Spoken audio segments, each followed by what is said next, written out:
hanging out here not too far from my house, actually in Phoenix, New York, with Torrey Stoughtenger, who is a dirt car modified rookie, ran in Sportsman for a long time, did not get wins, had 3 second places. Canandaigua and Fulton are tracks that he has been finishing second in that division. But this year, they decided to make a move up, and it ended up being a bigger move up than what they had originally thought. Torrey Stoughtenger charging the battery, as you can tell from all the cables running in there. How we been, man? Not too bad. How's the car? Temperamental, but it's going pretty good. Told me you were happy you had a rain out because you had some problems Saturday night. Yeah, unfortunately, we didn't have the hood covered up all the way, and some moisture got in the distributor cap, which was causing it to have some problems. That's amazing how sometimes the basics like that happen. There's just enough of a slit in there that it got in there, huh? Yeah, we actually had it covered, but we just didn't have the front of it completely covered, and it slipped through and got some of the electrical stuff, but luckily it was just that and nothing else. So you're popping corn out there. Oh, yeah. Okay. So how do we fix that long term? How do we make sure that next time it does rain at the track, that doesn't happen again? Cover the entire car. You got a different cover now? Oh, we had it. We just didn't open it all the way up because we weren't expecting it to open up. We weren't expecting the skies to open up the way it did. Gotcha. And it just got heavier, so we didn't catch it in time. So how are we doing in the learning process? Because, man, you went from 360, 370 horse to well over double that. Yeah, I was talking to my engine guy between Jeff Han and Eldon Payne, who gave us the engine. We were pushing about 870, 880 horse. That's a lot. Yeah, it's more than double the power that we're running in the Sportsman. It's been quite the adventure. Okay.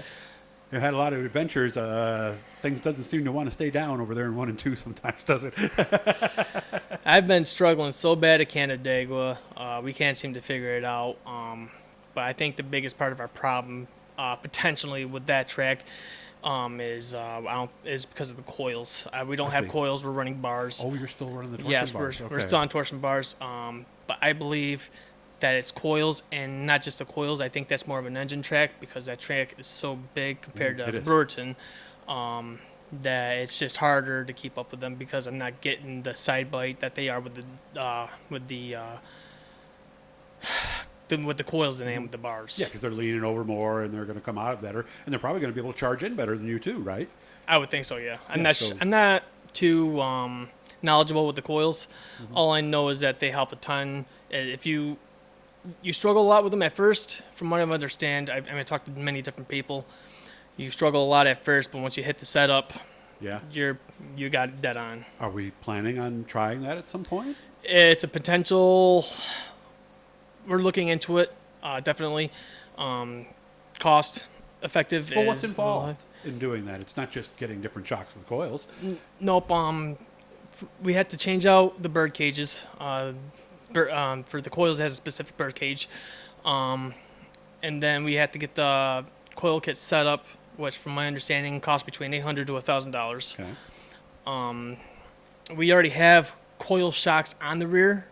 They're just not set up with coils.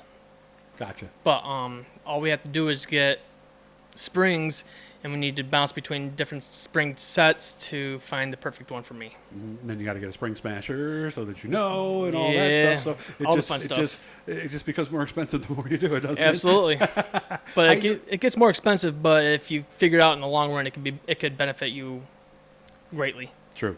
How are we doing at Brewerton? Because, boy, talk about two totally different racetracks that you compete at. I am actually better at Brewerton than I am at Canandaigua. That's what I said. Yeah. My dad and I were kind of hesitant at first to run Brewerton. We've been struggling with Canandaigua, but when we first started running, we first ran Outlaw in Dundee. I see. And we didn't do too terrible there. When we finally finished the race, we finished 10th. Okay. But when we went to Brewerton, it took me a time or two to get used to it. But with I think it was not last week, but it was the week prior to that, I was running up front and I was battling Tim Sears for the lead for a good 2 to 3 laps or something like that. Was that the night he won? Yes, that was the night that he won. But I've been up front. I've been leading laps at Brewerton. Unfortunately, the car falls off, so we're trying to figure out all that. That's just coming with the car, being that we were so used to Sportsman and we're burning up the big block just as fast. We got to try preserving our equipment. So we're learning everything as we go. We got a lot of people behind us that are trying to help us along the way. We've definitely made some major improvements with Brewerton struggling with Canandaigua, but we're doing better than we expected that was going to be. I remember we talked. You were thinking about moving up, and originally it was going to be a 358. How did it end up being a big block instead? See, I didn't have no part of that. Oh, that. Not at first. Okay. No. When we sold the one car, we got the 358 engine, and then we've been working with Eldon Payne out of Speed Connections to get my car ready for this year. And I guess the conversation between him and Eldon came up about the potential big block and how we wanted to possibly attempt to try it down the road. Obviously, funding's a problem when you're a small team like mine. Sure.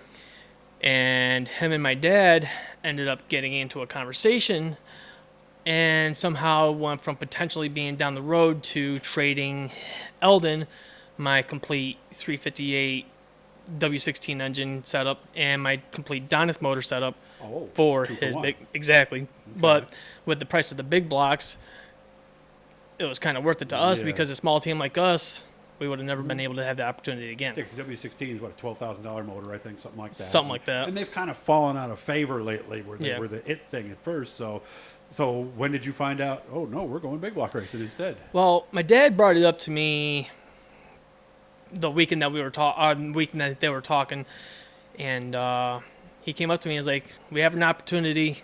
He says, "I figured I'd talk to you first." Eldon, I don't know how serious he is, but Eldon's potentially talking about trading one of his big blocks for the two engines. Nice. And I told my dad, I said, if that's a possibility, I said, I will never get that chance again.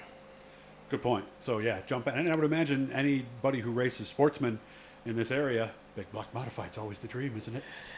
Yeah, it definitely is, because more so, I mean, don't get me wrong, the sportsman class, I love the sportsman class. It's so much fun. It's competitive.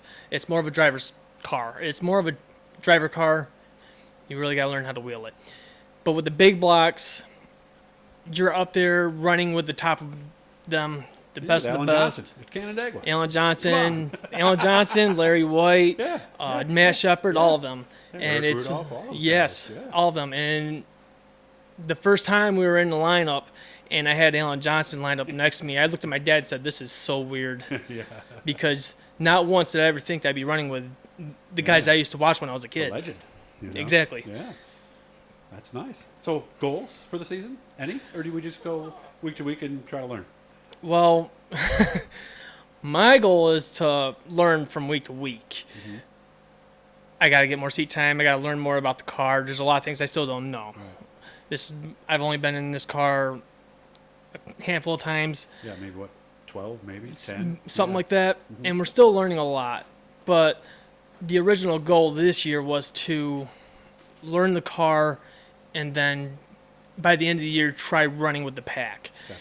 And we've already blew them goals right out of the water. So we're just going with the flow and we're trying to go as high as we can. Nice. Well, it's good to have us coming out today. You're a lot closer than I thought. So next time I'll be able to swing over here a little quicker. So remember, guys, we are getting real close to our subscription goal. We are going to get there soon. Hit that little bluey in the corner. It'll send you a message, tell you who we're talking to. And, man, like I said, we appreciate all you guys doing that. Torrey, thanks for making time for me, man. And we're going to see you win a heat race. I'm going to talk to you off the scales at Canandaigua soon, right? I hope so. You guys listening to Elkins Video Productions. Make sure hit that subscription button.